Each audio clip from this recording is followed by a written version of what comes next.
Hello दोस्तों, इस काफ़ी बेकार 2020 ईयर में हमें ऑलमोस्ट अब तक कुछ अच्छा सुनने नहीं मिला था, लेकिन एक one of the most important news जिसका मुझे और आप सबको इंतज़ार था और मैंने और आपने इसे बहुत गालियाँ भी दी होंगी। जी हाँ दोस्तों, मैं बात कर रहा हूँ अपने एजुकेशन सिस्टम के बारे में। और इसी एजुकेशन सिस्टम में कुछ न्यू पॉलिसी इंट्रोड्यूस की गई है आफ्टर 34 ईयर्स। जी हाँ दोस्तों, मैं बात कर रहा हूँ न्यू एजुकेशन पॉलिसी 2020 के बारे में। मुझे इस चीज़ का थोड़ा दुख भी है कि इस चीज़ का मज़ा मैं नहीं ले पाया और इसमें काफ़ी सारे मेजर चेंजेस भी किए गए हैं। और यही नहीं, योगी जी इफेक्ट से मिनिस्ट्री ऑफ एचआरडी का नाम चेंज करके मिनिस्ट्री ऑफ एजुकेशन कर दिया गया है। दोस्तों, इस नेशनल एजुकेशन पॉलिसी में इतना ज़्यादा काफ़ी कुछ है कि मैंने इसकी रिसर्च करते करते ऑलमोस्ट 66 पेजेस का डॉक्यूमेंट भी पढ़ा है और ये डॉक्यूमेंट आप डिस्क्रिप्शन में से जाके डाउनलोड भी करके पढ़ सकते हैं। दोस्तों, इस नेशनल एजुकेशन पॉलिसीज़ को हम मेनली 3 पार्ट में डिस्कस करेंगे। फर्स्ट पार्ट में हम जानेंगे कि आखिर इस नेशनल एजुकेशन पॉलिसी के अंदर क्या क्या है हमारे लिए। सेकंड पॉइंट में हम जानेंगे कि इस पे रिलेटेड नेगेटिव और कंट्रोवर्शियल पॉइंट्स क्या क्या हैं। और थर्ड पॉइंट में हम जानेंगे कि इसमें क्या क्या मेजर चैलेंजेस हमारे सामने आ सकते हैं। दोस्तों, अगर आपको ये वीडियो थोड़ा भी काम का लगे तो इसे ज़्यादा से ज़्यादा लोगों तक शेयर ज़रूर करें। दोस्तों, इस पॉलिसी में इस चीज़ को काफ़ी ज़्यादा ध्यान दिया गया है और रट्टाफिकेशन को छोड़कर काफ़ी सारे इम्प्रूवमेंट किए जाएंगे ताकि उन बच्चों का माइंडसेट इम्प्रूव हो और जो उन्हें फ्यूचर में काफ़ी हेल्प करेगा। और अब बच्चों के सीखने पर नहीं, वो बच्चे कैसे सीख रहे हैं और उसे कैसे इम्प्लीमेंट करेंगे, इस पे ज़्यादा जोर दिया जाएगा। और इसके साथ साथ problem solving, critical thinking, team work, ethics, ये सब चीज़ों पे बहुत ही ज़्यादा फोकस किया जाएगा। तो सबसे पहले शुरुआत करते हैं एजुकेशन की नींव यानी स्कूल सिस्टम से। दोस्तों, पहले 10+2 एजुकेशन सिस्टम होता था, जिसे अब चेंज करके 5+3+3+4 सिस्टम कर दिया गया है। ये सिस्टम काफ़ी लोगों को समझ में नहीं आया। तो इस सिस्टम में क्या अब हमें 15 साल पढ़ना पड़ेगा? नहीं दोस्तों, ऐसा बिल्कुल भी नहीं है। और इस सिस्टम को 4 पार्ट्स में डिवाइड भी किया गया है। सबसे फर्स्ट है फाउंडेशन स्टेज, जिसमें 3 साल से 8 साल तक के बच्चे यानी प्ले स्कूल से क्लास 2 तक, और इसमें बच्चों को खेल खेल में सिखाया जाएगा। और सबसे बढ़िया बात तो ये है कि क्लास 2 तक कोई भी पेपर नहीं लिए जाएंगे। और 3 to 5 क्लास, जिसे प्रिपरेटरी स्टेज नाम दिया गया है, इसमें बच्चे एग्ज़ाम के साथ साथ प्रैक्टिकल और एक्टिविटीज़ के साथ ज़्यादा सीखेंगे। 6 to 8 क्लासेस के बच्चे, जिसमें वो वोकेशनल ट्रेनिंग और इंटर्नशिप्स कर पाएंगे। और यही नहीं, उनका इस बीच में 10 दिन का एक बैगलेस पीरियड होगा, जिसमें कि वो बिना बैग के चीज़ों को सीखेंगे और आसपास के एक्सपर्ट जैसे कारपेंट्री, पॉटरी, प्लम्बर, इलेक्ट्रीशियन, ये सब चीज़ों के साथ साथ वो एक बेसिक नेसेसिटी अपने अंदर डेवलप कर पाएंगे। और यही नहीं, ये उसे काफ़ी अच्छे से सीख भी पाएंगे। और दोस्तों, इसी पॉइंट से काफ़ी लोगों को प्रॉब्लम भी हुई और ये चीज़ कंट्रोवर्सी में आई। लोगों का कहना था कि ये सब चीज़ों सीखने से चाइल्ड लेबर प्रमोट होगा, लेकिन मुझे ऐसा बिल्कुल भी नहीं लगा। दोस्तों, यहाँ मैं आप सबको अपना एक व्यू पॉइंट बताना चाहता हूँ। ऐसा लोगों को इसलिए लग रहा है क्योंकि सबसे बड़ी प्रॉब्लम दोस्तों माइंडसेट की होती है, क्योंकि हमारे इंडिया में ये सब कामों को इतना छोटा माना जाता है। यही नहीं, पेरेंट्स इसका एग्जाम्पल भी देते हैं कि पढ़ोगे लिखोगे नहीं तो क्या कारपेंट्री करोगे, प्लम्बर बनोगे। जबकि फ़ॉरेन में ये सब काम काफ़ी कॉमन है और वहाँ उन्हें प्रॉपर दर्जा दिया जाता है ये सब कामों का। और फ़ॉरेन में दोस्तों ये चीज़ इतनी ज़्यादा कॉमन है कि वहाँ पे स्कूल कॉलेज के बच्चे अपनी पढ़ाई के साथ साथ पार्ट टाइम ये स्किल्स अपने अंदर डेवलप करते हैं और पेरेंट्स भी उनका बहुत ज़्यादा सपोर्ट करते हैं।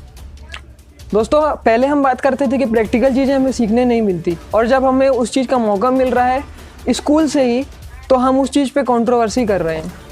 तो दोस्तों, पता नहीं लोगों को ये चाइल्ड लेबर जैसा क्यों लग रहा है। यहाँ मैं अपना ही एक लाइव एग्जांपल देना चाहूँगा। दोस्तों, मैं भी एक मैकेनिकल इंजीनियर हूँ, जबकि कार के रिपेयर होने के प्रैक्टिकल नॉलेज के बारे में मुझे अभी भी कोई आइडिया नहीं है। और जबकि एक 20 साल का मैकेनिक वो सारे काम कर लेता है जिसके बारे में मुझे इंजीनियर होने के बाद भी नॉलेज नहीं है। और इंजीनियरिंग और अलग अलग कोर्सेज़ करते वक्त उतना प्रैक्टिकल एक्सपोजर हमारे सामने मिल ही नहीं पाता। और दोस्तों, ये सारी प्रॉब्लम्स इंजीनियरिंग में ही नहीं, आपको ऑलमोस्ट हर जगह हर फील्ड में देखने मिल जाएगी। सॉरी, लेकिन ये सच है। और इसके बाद हमारे पेरेंट्स ही कंप्लेन करते हैं कि तुम तो इंजीनियर हो, तुम्हें ये भी नहीं पता। खैर छोड़िए, 6 क्लास से ही बच्चों के करिकुलम में कोडिंग इंक्लूड की गई है, जो कि बहुत बड़ी रिवॉल्यूशनरी चेंज है।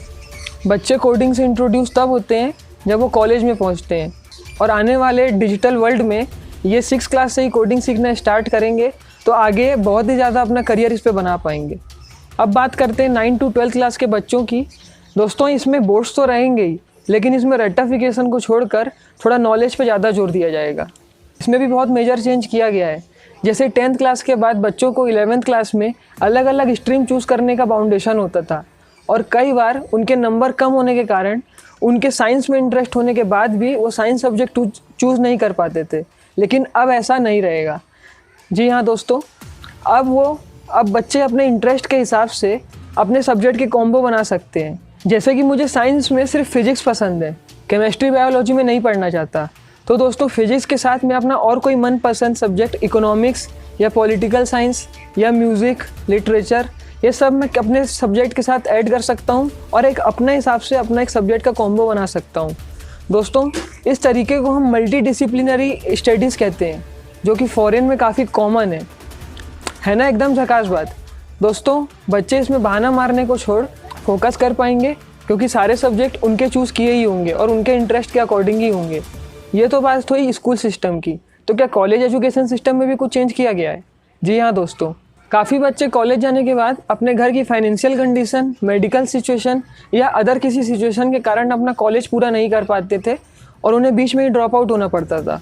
लेकिन दोस्तों इससे भी अब उन्हें कोई लॉस नहीं होगा, क्योंकि अब अगर वो 1 साल बाद छोड़ेंगे तो उन्हें उस कोर्स का प्रॉपर सर्टिफिकेट दिया जाएगा, और अगर वो 2 साल कंप्लीट करके छोड़ते हैं तो उन्हें डिप्लोमा का सर्टिफिकेट दिया जाएगा, और अगर वो 3 साल या 4 साल का कोर्स पूरा करते हैं तो उन्हें कंप्लीट बैचलर डिग्री प्रोवाइड की जाएगी। और 4th ईयर बच्चों को पूरा रिसर्च और अदर प्रैक्टिकल फैसिलिटीज़ प्रोवाइड की जाएगी। दोस्तों लेकिन मुद्दे की बात तो ये है कि ये सब होगा कैसे? इसके लिए चाहिए गवर्नमेंट को पैसा। इसीलिए गवर्नमेंट ने 6% ऑफ जीडीपी एजुकेशन में कंट्रीब्यूट करने की बात की है। दोस्तों पहले गवर्नमेंट सिर्फ 3% ऑफ जीडीपी खर्च करती थी एजुकेशन पर, जो बहुत सारे नॉन डेवलप्ड कंट्रीज़ हैं उसके मुताबिक भी काफ़ी कम है। हालांकि इंडिया की पॉपुलेशन के हिसाब से 6% भी कम है, लेकिन ठीक है, कम से कम 3% से 6% तो हुआ। और पीएचडी जैसे कोर्सेज़ के लिए एमफिल की ज़रूरत भी हमें नहीं पड़ेगी।